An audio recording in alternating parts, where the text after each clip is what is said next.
ke Lampung Barat nggak ngopi, ya, rasanya belum sampai. Oh, belum sampai ke Lampung Barat kalau kita belum ngopi. Aromanya khas.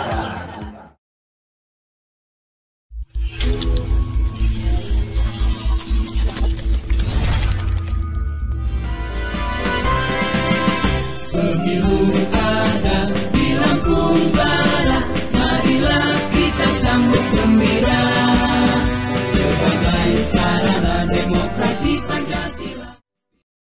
Hai teman pemilih, kita jumpa lagi di acara Orasi Kopi, obrolan singkat Komisi Pemilihan Umum. Dan tanpa terasa, kali ini kita sudah memasuki episode ke-13. Masih bersama saya, Yuanita Kristianti. Dan hari ini juga menjadi salah satu hari yang istimewa karena kita juga kedatangan narasumber yang juga sangat istimewa. Kita sambut bersama Bapak Muhammad Tio Aliansa. Selamat datang Pak Tio. Alhamdulillah bisa ketemu langsung dengan Pak Tio di KPU Lampung Barat. Gimana perjalanannya Pak? Aman? Alhamdulillah Lancar. Melewati tikungan, belokan, aman ya Pak ya? Oke. Saya itu tadi ada sekitar 99 tikungan. 99 tikungan teman pemilih. Oke, hebat sekali Pak Tio sampai begitu 99 tikungan, 99 belokan ya Pak ya? Sebenarnya belokan itu cuma 2. Iya. Baiklah teman pemilih, Pak Tio atau lengkapnya Bapak Muhammad Tio Aliansa merupakan anggota Komisi Pemilihan Umum Provinsi Lampung yang membidangi divisi hukum dan pengawasan. Gitu Pak Tio ya? Ya, jadi Pak Tio ini tadi berbicara masalah tikungan belokan gitu Pak, itu kayaknya sedikit banyak mengingatkan dengan kegiatan di waktu siang senggang gitu Pak ya. Bapak masih suka trekking Pak? Terakhir kapan ya? Sudah cukup lama, udah 3 bulan kayaknya. Udah 3 bulan lalu. Biasanya kalau ada waktu senggang, berapa sering? Seminggu sekali. Seminggu sekali. Oke. Apa sih Pak yang menarik dari kegiatan alam itu tuh apa Pak ininya? Yang paling nggak di situ kita belajar mandiri ya. Kalau di kehidupan alam bebas itu kan kita harus betul-betul bisa survive untuk ngurus sendiri-sendiri. Karena dituntut untuk hati-hati, kemudian dituntut untuk sabar, dan dituntut untuk melayani, kemudian bersama teman-teman yang bergabung dalam perjalanan di alam bebas ya. Jadi bagaimana kita membangun sebuah kedekatan dengan teman-teman, bekerja sama dalam tim gitu Pak ya. Oke. Jadi sebetulnya untuk tahu sifat asli teman atau sahabat kita itu pada saat mendaki gunung itu. Oh gitu Pak. Ya. Apa tuh Pak filosofinya Pak? Pada saat kita lelah, kemudian sampai pada puncaknya kita letih gitu. Iya. Kemudian kita haus, kebetulan makanan itu sangat terbatas. Nah itu kalau temennya nggak sabar, nggak suka berbagi itu dia makannya sembunyi-sembunyi itu, minum sendiri. Ya terusnya di situ ya Pak ya. Di situ. Kemudian gitu. Yang nggak sabar nunggu teman jalan atau yang suka dikit-dikit marah gitu ya Pak. Itu muncul semua itu. Muncul semua di situ ya. Jadi mungkin itu yang bikin tertarik gitu Pak ya. Bisa. Pasti saya pengen mencari suasana baru di tengah ribuan pepohonan, dan mencari udara segar ya, sehingga menikmati suasana kebersamaan dengan teman-teman, tapi dalam suasana yang bermanfaat. Olahraga, menghirup udara segar, kemudian kumpul ketawa-ketawa sama teman-teman, kemudian menikmati alam. Jadi kalau kata zaman sekarang healingnya Pak Tio begitu gitu Pak ya. Itu benar-benar healing itu Pak namanya, healing ke alam lepas gitu Pak ya. Oke. Pak Tio kan juga dulu aktif Pak di berbagai organisasi nih Pak ya. Kemudian pernah juga menjadi dosen, kemudian pernah juga menjadi koresponden media. Boleh cerita sedikit Pak sama teman pemilih Pak di luar sana? Saya itu waktu masih kuliah di STIM Muhammadiyah Kota Bumi itu sangat aktif ya, sangat aktif sekali. Cinta alam saya ikut, senat mahasiswa saya ikut, organisasi ekstra saya ikut, saya sebagai kader HMI ya, mahasiswa Islam, kemudian sekaligus juga saya sebagai panwas kabupaten di tingkat Kabupaten Lampung Utara. Panwasnya masih ad hoc dulu ya. terdiri dari beberapa unsur, perguruan tinggi, profesi, kemudian dari pengadilan negeri juga pada waktu itu. Nah di situ saya justru banyak belajar tentang kepemiluan yang pada akhirnya tahun 2003 saya menjadi anggota KPU Kabupaten Papua Utara. Jadi dari bekal pengalaman berorganisasi lah saya mulai mengenal, kemudian mendalami, menekuni, sehingga sampai dengan hari ini saya menjadi anggota KPU Provinsi Lampung. Oke, jadi cukup panjang ya Pak ya ceritanya. Jadi sehingga melalui berbagai itu Pak, belokan kanan, belokan kiri. Nah Pak, mumpung kita lagi ada di acara Orasi Kopi, boleh ngopi dulu Pak. Iya, ngopi dulu ya. Kalau ke Lampung Barat nggak ngopi, ya, rasanya belum sampai. Oh belum sampai ke Lampung Barat kalau kita belum ngopi. Aromanya khas. Itu kalau Pak yang bikin aroma itu yang bikin Bapak anak Lampung Barat ya Pak? Iya. Tapi Mbak Yunita ya, saya kasih tip cara membuat kopi. Iya Pak. Membuat kopi itu kalau saya dikasih gula tetap, nggak apa-apa dikasih gula. Tapi gulanya itu dimasukkan ke dalam gelas, jangan diaduk. Oh gitu Pak? Iya. Biar kita merasakan pahit di awal, kemudian merasakan manisnya di akhir. Jadi kalau ya, mungkin kalau karena terlalu sering di PHP ini. Iya benar. Ini PHP anak muda. Ini PHP anak muda. PHP pemilu ini Pak. Jadi teman pemilih ini kan masih banyak pelajar, tapi sudah mencatat sebagai pemilih. Sudah berumur 17 tahun, ada yang masih sekolah, ada yang sudah kuliah, tapi belum pernah mempergunakan hak pilih. Jadi dalam berteman juga seperti itu. Lebih baik kita berbicara di awal itu apa adanya ketimbang nanti kita merasakan sakit di akhir. Pahit di belakang. Pahit di belakang. Jadi kalau ngopi itu kita pahit di awal, merasakan manisnya di akhir. Gitu, nah gulanya jangan diaduk. Oh gitu. Ini bagus banget nih Pak. Iya. Nanti kita coba deh Pak di rumah nanti. Oke, baik Pak Tio. Ini just kidding ya. Iya, nggak apa-apa dong. Iya. Kalau sore ini memang banyak cicak di dinding. Oh gitu. Just kidding. Ternyata Pak Tio ini teman pemilih merupakan sosok yang sangat jenaka ternyata gitu ya. Kayaknya agak beda Pak dengan foto-foto yang kita lihat di luar sana gitu ya. Ternyata jenaka orangnya. Baik Pak Tio, ini berbicara masalah tupoksi Pak Tio sebagai anggota KPU Provinsi Lampung yang membidangi Divisi Hukum dan Pengawasan. Kita berbicara masalah sengketa nih Pak, sengketa dalam pemilu. Kalau pemilu-pemilu sebelumnya itu Pak, kira-kira hal-hal apa aja itu Pak yang bisa berpotensi menjadi sengketa gitu Pak? Ya, dalam setiap penyelenggaraan pemilu maupun pemilihan kepala daerah, potensi sengketa itu sangat besar. Nah, tetapi potensi sengketa yang terjadi pada umumnya, sengketa yang dihadapi itu terkait dengan sengketa administrasi. Nah, sengketa administrasi ini bisa antar pasangan calon, kemudian bisa pasangan calon atau peserta pemilu kepada KPU. Nah, sengketa administrasi ini penyelesaiannya melalui proses adjudikasi di Bawaslu. Kemudian bisa juga ke petun, bisa juga nanti ke Mahkamah Konstitusi. Kemudian ini ada beberapa jenis sengketa yang terjadi ya, sengketa administrasi bisa terkait dengan keputusan yang dikeluarkan oleh KPU sebagai penyelenggara pemilu, bisa juga yang terjadi proses sengketa di lapangan terkait dengan proses-proses kampanye ataupun proses pencalonan, kemudian penetapan caleg nanti, kemudian penetapan hasil rekapitulasi. Itu tahapannya memang salurannya sudah ada proses sengketa.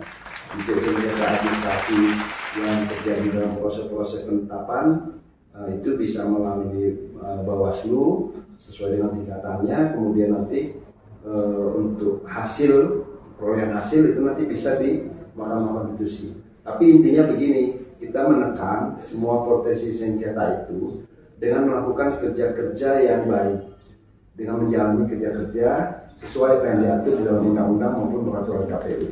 Saya berpesan dengan semua teman-teman berjalan penyelenggara pemilu di KPU bahwa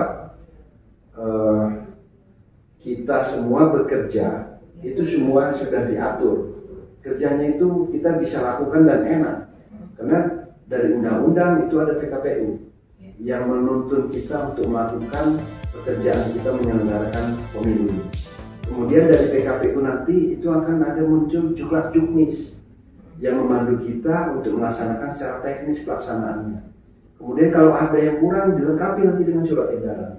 Selain itu kita juga ada BIMTEK di internal kita untuk setiap tahapan penyelenggaraan. Nah, ketika kita memahami, kita juga harus terbuka dalam setiap tahapan. Makanya kita kan sangat terbuka ya. Kita punya web seperti KPU Lampung Barat, kita punya website ya. Kemudian kita punya Twitter, punya Instagram, punya Facebook. Kemudian ada JDIH, kemudian ada PPID juga kan.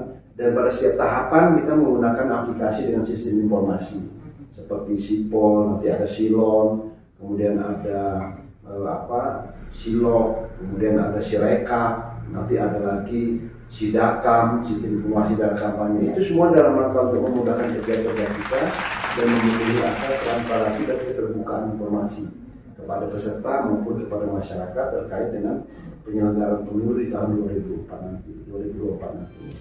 Oke, baik Pak. Kalau kita bicara masalah KPU ini kan sebuah lembaga yang unik ya Pak ya. Ya boleh sambil dulu. Oke boleh.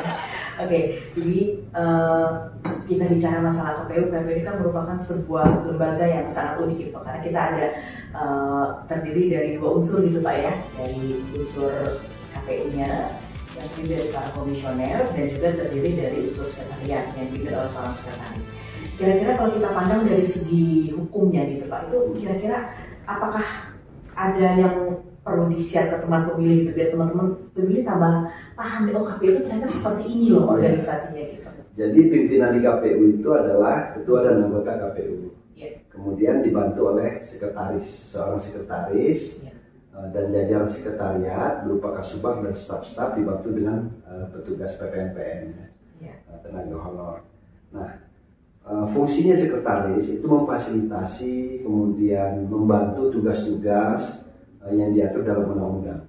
Dan sekretaris ini pertanggungjawabannya itu secara administrasi dia bertanggung jawab kepada sekretaris KPU provinsi. Tetapi secara fungsional dia bertanggung jawab kepada ketua KPU di kabupaten setempat atau di KPU secara fungsional. Artinya secara fungsi dia bertugas melayani, kemudian memfasilitasi, membantu tugas-tugas penyusunan perencanaan tahapan, anggaran, kemudian membantu untuk penyusunan kebutuhan logistik, keuangan, termasuk juga administrasi lain. Itu pertanggungjawabannya itu kepada ketua pengelolaan anggarannya juga seperti itu. Tapi kalau secara administrasi strukturalnya dia bertanggung jawab kepada sekretaris KPU provinsi. Nah, kemudian dari semua 15 kabupaten kota di Provinsi Lampung, anggota KPU itu ada 5 dan ketua merangkap sebagai anggota. Inilah yang akan memimpin dan ketua ini bertanggung jawab kepada anggota dalam rapat pleno. Kemudian ketua juga diberi tugas untuk menyampaikan sebagai corongnya KPU Kabupaten Lampung Barat ya, baik keluar maupun ke dalam, kemudian melaksanakan semua tahapan kegiatan dan merencanakan semua tahapan. Kemudian memimpin rapat pleno gitu.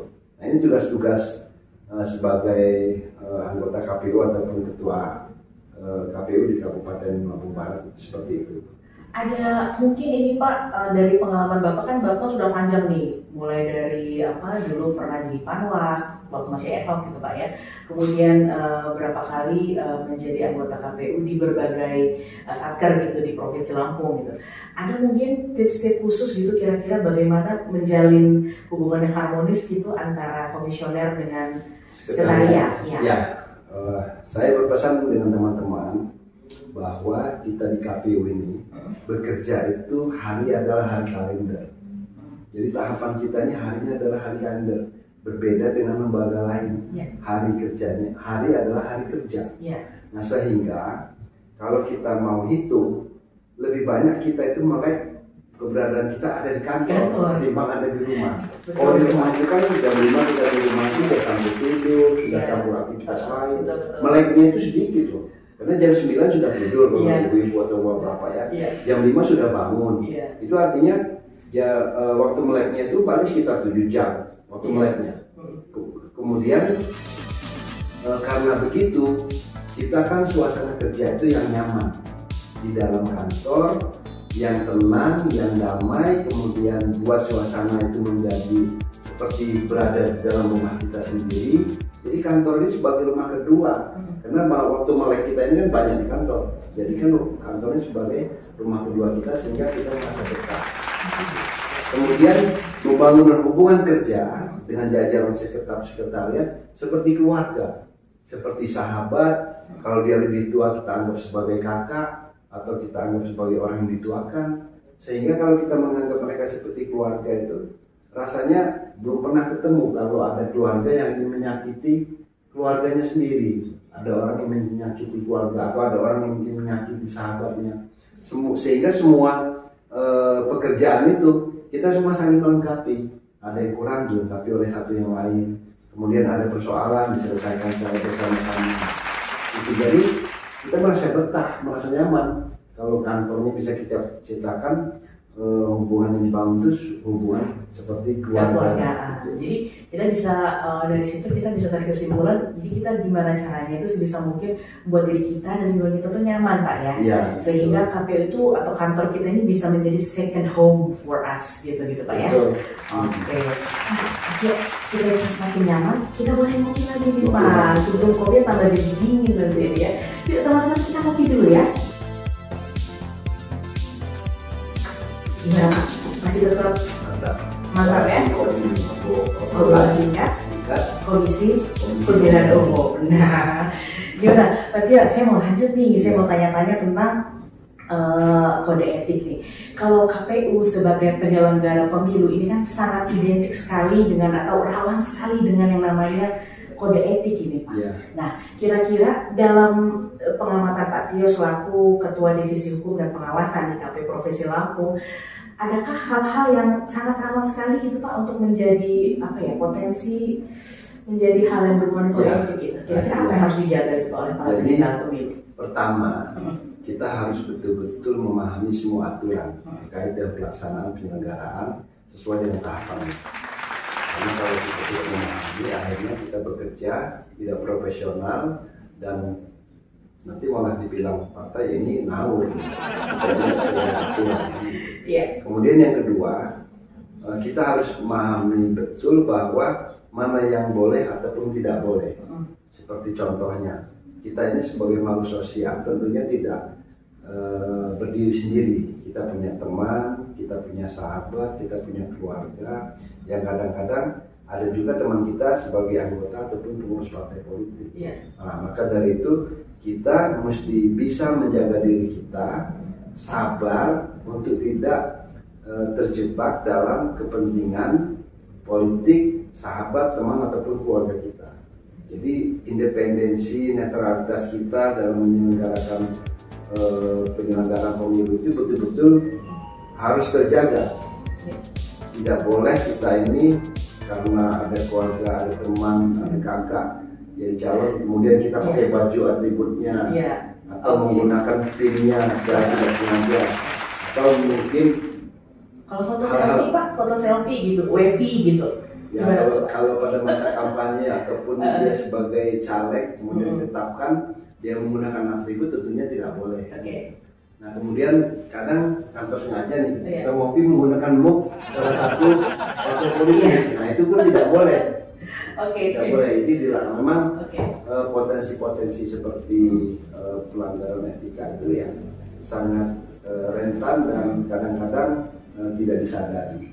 Nah, tetapi yang paling penting profesionalisme dalam menjaga integritas kita itu sebagai penyelenggara itu yang paling penting dan patut dan wajib dijaga sehingga kita tidak menyelanggar ataupun menyalahi aturan-aturan etik terkait sebagai penyelenggara pemilu. Kalau misalnya ketemu nggak sengaja gitu Pak, kemudian di ruang makan, kemudian ngobrol itu gimana itu Pak? Nggak sengaja nih, misalnya saya ketemu Pak Tio nih, kemudian nggak sengaja terus ngobrol gitu kan Pak? Itu gimana jadinya Pak? Kalau memang sudah masa kampanye dan sudah ditetapkan sebagai partai politik peserta pemilu atau caleg calegnya itu sudah ditetapkan sebagai daftar caleg tetap, dihindari. Kalaupun kita ketemu ya sebatas ketemu kita cukup ya terima kasih, saya hello saja, kemudian kita pergi. Tidak terlibat dalam perbincangan yang panjang yang akhirnya menimbulkan fitnah, ya, menimbulkan fitnah. Ada orang menduga-duga, wah ada apa itu? Anggota KPU ngobrol dengan caleg atau ngobrol dengan pasangan calon tertentu seperti itu. Nah itu dihindari. Ya, cukup berat juga Pak ya. Berat. Itu apakah melekat di komisioner aja atau jajaran sekretariat juga seperti itu?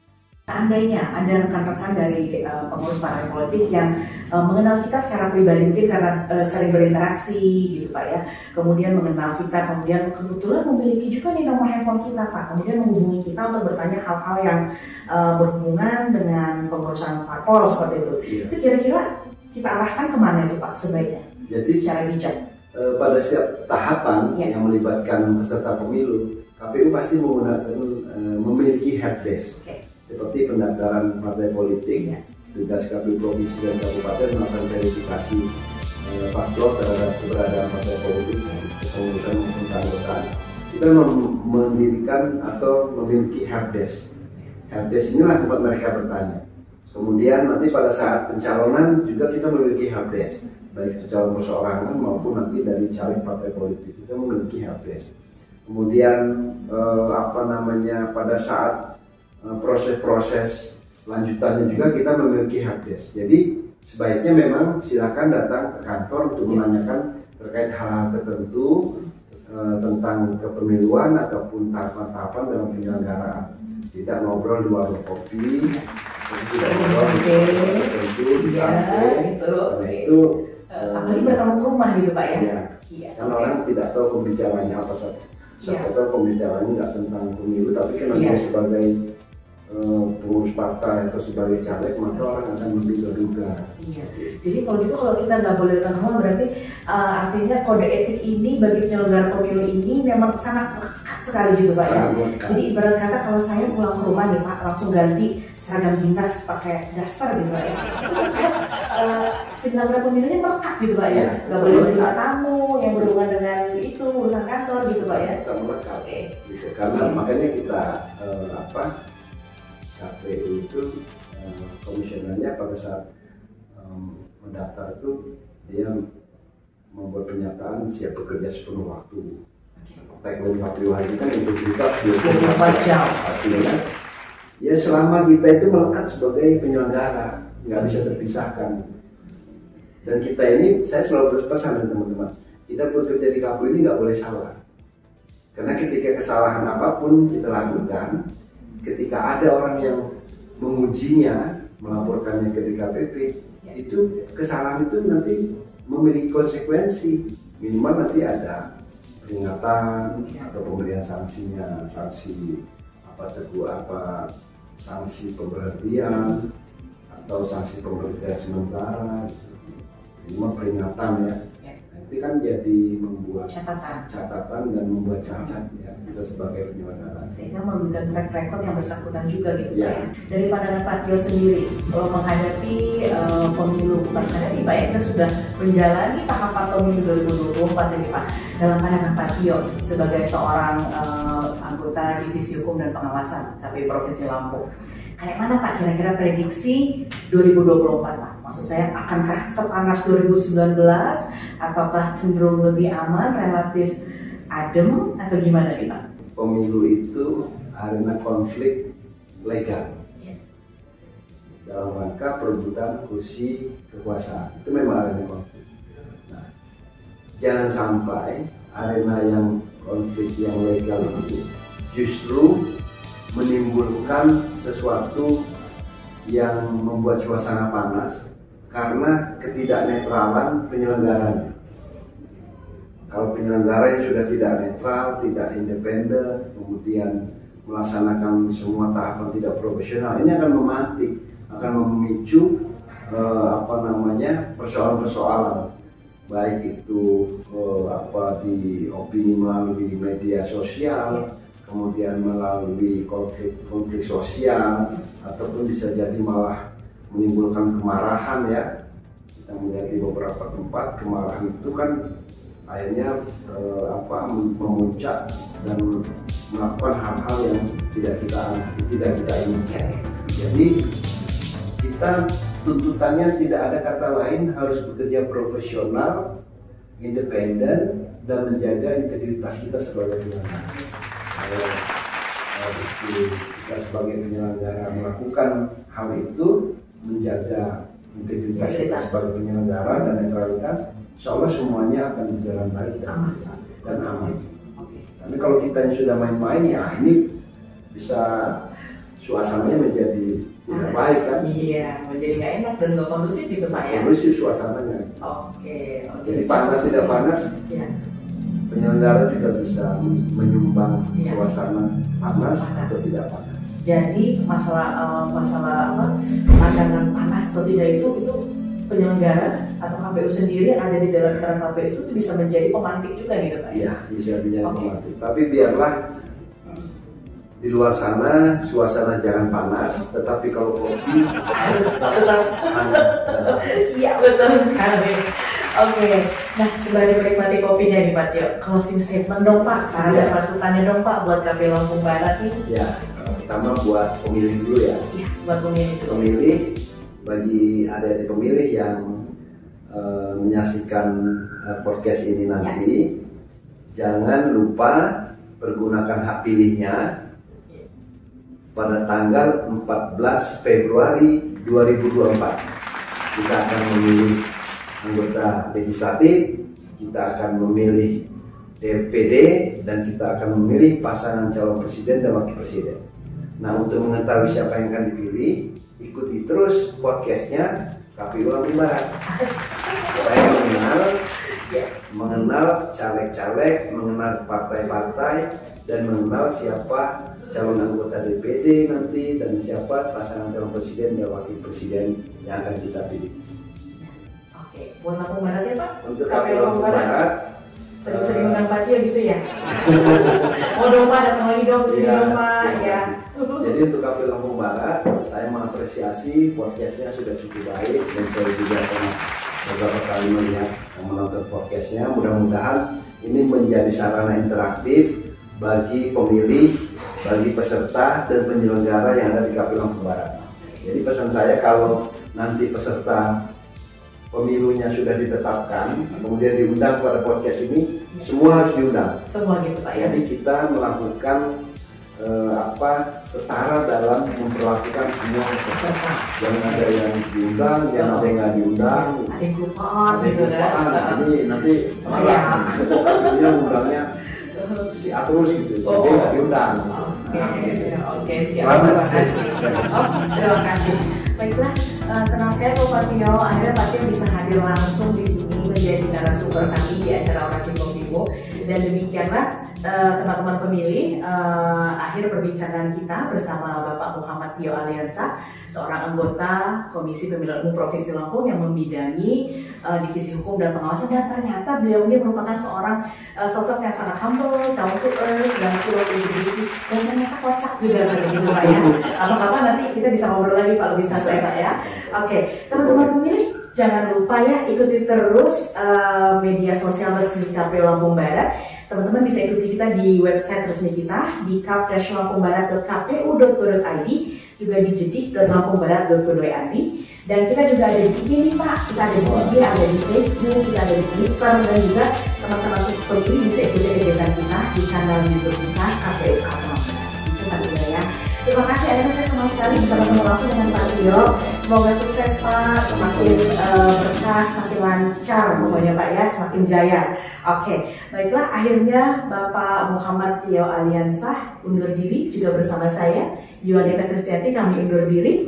Selamat melanjutkan aktivitas dan sampai jumpa di episode selanjutnya. Dadah.